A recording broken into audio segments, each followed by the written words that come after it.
Hello friends, my name is Abhishek. Welcome to my YouTube channel AK bio book. आज हम discuss करेंगे एक बहुत ही मोस्ट इम्पॉर्टेंट टॉपिक है HIV वायरस।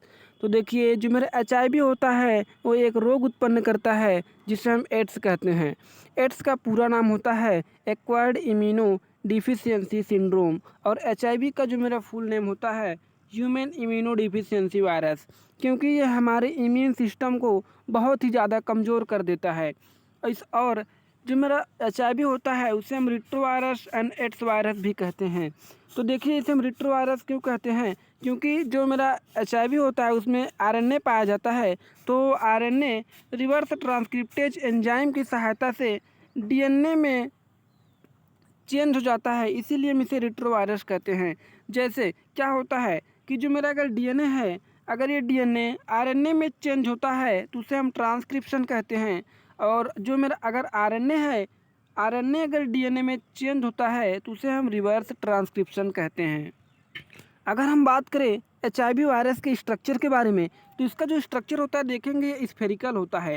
ये स्फेरिकल स्ट्रक्चर पाया जाता है, और इसमें जो चारों तरफ ये जो चारों तरफ की जो लेयर होती हैं वो लिपोप्रोटीन्स की होती हैं। और इसमें बुलेट शेप की देखिए यहाँ पे कैप्सिड पाई जाती हैं, बुलेट शेप की कैप्सिड पाई जाती हैं।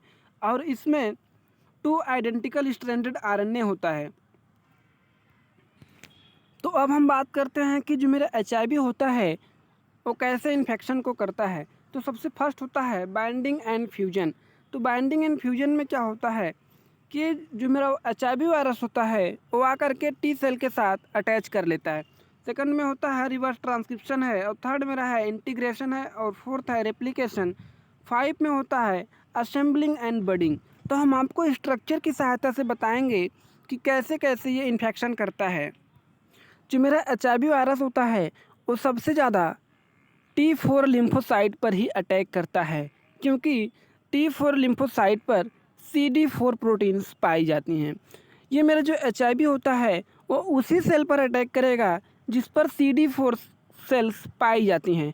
तो जो मेरा T4 लिम्फोसाइट होता है उस पर CD4 सेल बहुत अधिक जनसंख्या में पाई जाती हैं, जिसके कारण ये T4 लिम्फोसाइट पर ही अटैक करते हैं।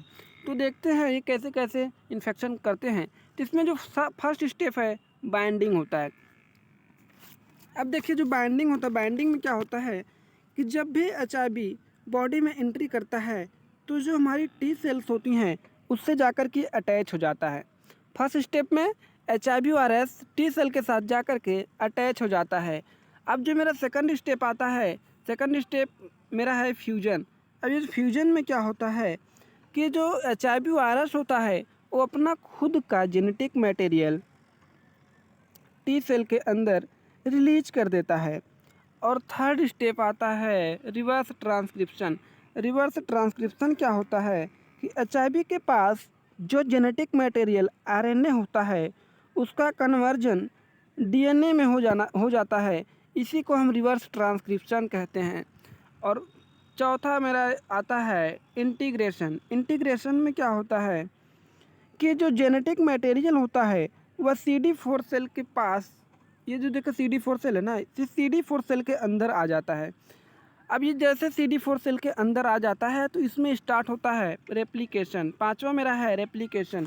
अब देखिए, रेप्लिकेशन में क्या होता है कि जो हमारी इन्फेक्टेड T सेल्स होती हैं वो HIV प्रोटीन्स प्रोड्यूस करना स्टार्ट कर देती हैं।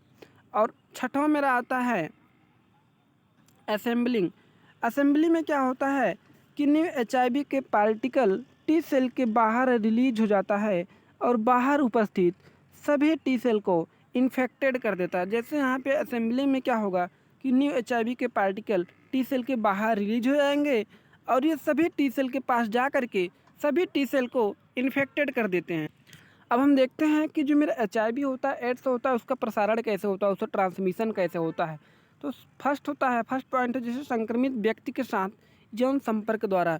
अगर कोई व्यक्ति अगर HIV से संक्रमित है, अगर उसके साथ यौन संपर्क, अगर कोई नॉर्मल इंसान उसके साथ अगर यौन संपर्क करेगा तो उसको HIV हो जाएगा।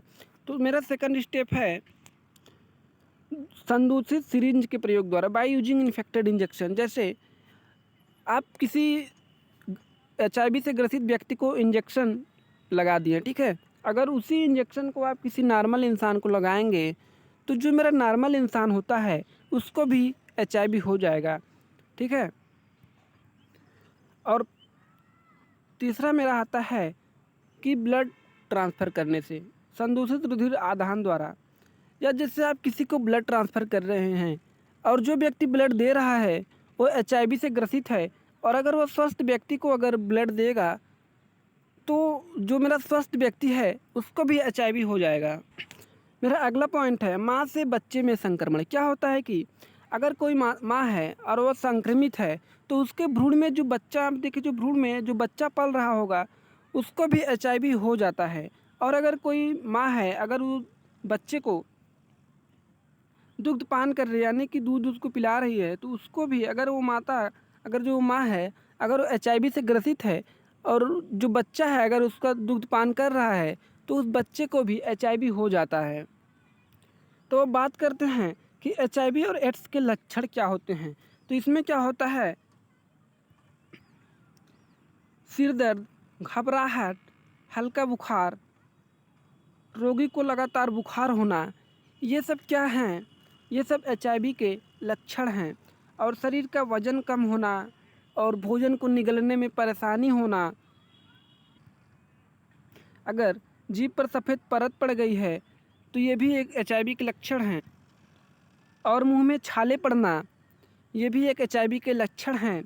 तो जान गए फ्रेंड्स क्या होता है, सिर दर्द, घबराहट और रोगी को लगातार बुखार होना, शरीर का वज़न कम हो जाना, निगलने में परेशानी होना, जीभ पर सफ़ेद परत और मुंह में अगर छाले पड़ रहे हैं तो ये सब क्या हैं, एड्स के लक्षण हैं। अगर आपको फ्रेंड्स मेरा वीडियो पसंद आया हो तो इसको लाइक और सब्सक्राइब एंड शेयर ज़रूर करें।